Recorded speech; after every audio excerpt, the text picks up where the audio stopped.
Hello, আসসালামু আলাইকুম। সোনালী আলো এয়ার ট্রাভেলসের পক্ষ থেকে সবাইকে জানাচ্ছি আন্তরিক শুভেচ্ছা এবং অভিনন্দন। শুরু করতেছি মহান আল্লাহর নামে, পরম করুণাময় সৃষ্টিকর্তা, যিনি আমাদেরকে সৃষ্টি করেছেন। আজকের টপিক, একজন প্রবাসী প্রথম প্রথম বা নতুন অবস্থায় বিদেশ যাওয়ার ক্ষেত্রে, প্রবাসে যাওয়ার ক্ষেত্রে তার কি কি ডকুমেন্টস সাথে নিতে হবে এবং এয়ারপোর্টের কি কি কাজ তার করণীয়। প্রথমত সাথে থাকবে তার এরকম পাসপোর্টের মেন পাসপোর্ট থাকবে এবং পাসপোর্টের ফটোকপি। তারপর থাকবে তার এয়ার টিকেট, যে বিমানেরই হোক। তারপরে তার যদি সৌদি আরব হয় এরকম সৌদি আরবের ভিসার কপি। তারপরে থাকবে তার মেন পাওয়ার কার্ড, মেন পাওয়ার বিএমইটি ক্লিয়ারেন্স কার্ড।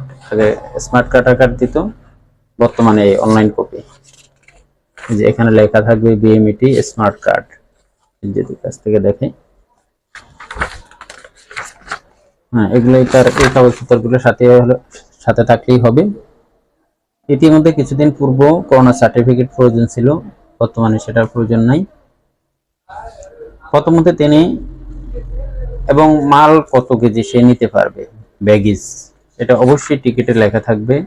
যে যেমন এই টিকিটটা লেখা আছে 30 কেজি প্লাস 10 কেজি, অর্থাৎ এই যে এখানে লেখা 30 কেজি প্লাস 10 কেজি, অর্থাৎ ব্যাগেজে 30 কেজি বুকিং, যে হ্যান্ডব্যাগ থাকবে হ্যান্ডব্যাগে 10 কেজি।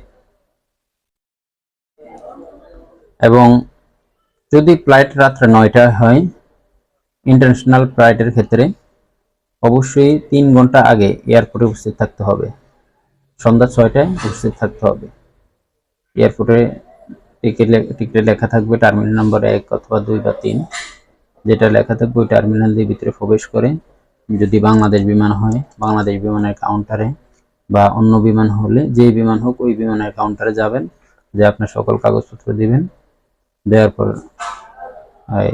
ওনার এয়ারলাইন্স অফিসার কাগজপত্র চেক করে, টিকিট চেক করে, আপনাকে যদি সব কিছু ওকে থাকে বোর্ডিং পাস দিবে, মাল বুকিং দিয়ে বুকিং কার্ড দিবে। তারপরে ওগুলো আপনি নিয়ে যাবেন ইমিগ্রেশনে। যদি আপনি না চেনেন না বোঝেন, আপনি জিজ্ঞেস করবেন, ইমিগ্রেশন দেখে দিবে। ইমিগ্রেশনে গেটে যেয়ে সেম আপনার কাগজপত্রগুলো আবার দেখাবেন, ইমিগ্রেশন একজন অফিসার আপনার সবগুলো দেখবে, যাচাই বাছাই করে আপনাকে ক্লিয়ারেন্স দিয়ে দিবে। তারপরে আপনি ভিতরে চলে যাবেন, যে ওয়েটিং রুম আছে এয়ারলাইন্সের নির্দিষ্ট, ওখানে বসবেন। বসার পর বিমান আসলে আপনার সাথে আপনি একা থাকবেন না, আরো যাত্রী থাকবে, সবাইকে বিমানে উঠিয়ে নিয়ে যাবে। এই হলো মোটামুটি প্রক্রিয়া। এখন বিষয় হলো আপনি কি কি মালামাল নিতে পারবেন। যেমন কোনো ধাতব দ্রব্য, কোনো লোহার, স্টিলের কোনো অস্ত্র জাতীয় কিছু আপনি নিতে পারবেন না। দা আছে, কুড়াল বা যে কোনো অস্ত্র, বা আপনার এই কোনো পানি পরে, যেমন খাবার, শুকনো খাবার আপনি নিতে পারবেন, ভিজা কোনো খাবার আপনি নিতে পারবেন না। এই বিষয়গুলো মাথায় রাখবেন। আর যে কাগজপত্রগুলো আমি আপনাদেরকে দেখেছি, passport, ticket, visa, manpower card, এগুলা একটা সেট অবশ্যই আপনি বাড়িতে রেখে যাবেন।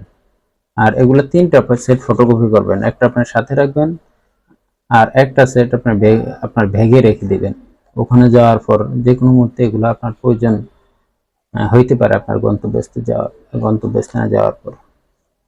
আর ডোমেস্টিক ফ্লাইটের ক্ষেত্রে, মানে আমাদের দেশের ভিতরে যে ফ্লাইটগুলা, ওগুলোর ক্ষেত্রে আপনার যে কোনো একটা পরিচয়পত্র হোক, আপনার এনআইডি কার্ড কিংবা আপনার পাসপোর্ট, কিংবা আপনি স্টুডেন্ট হলে যে কোনো স্কুলের কলেজের কার্ড, বা আপনার জন্ম নিবন্ধন, এগুলো যে কোনো একটা সাথে থাকলেই হবে।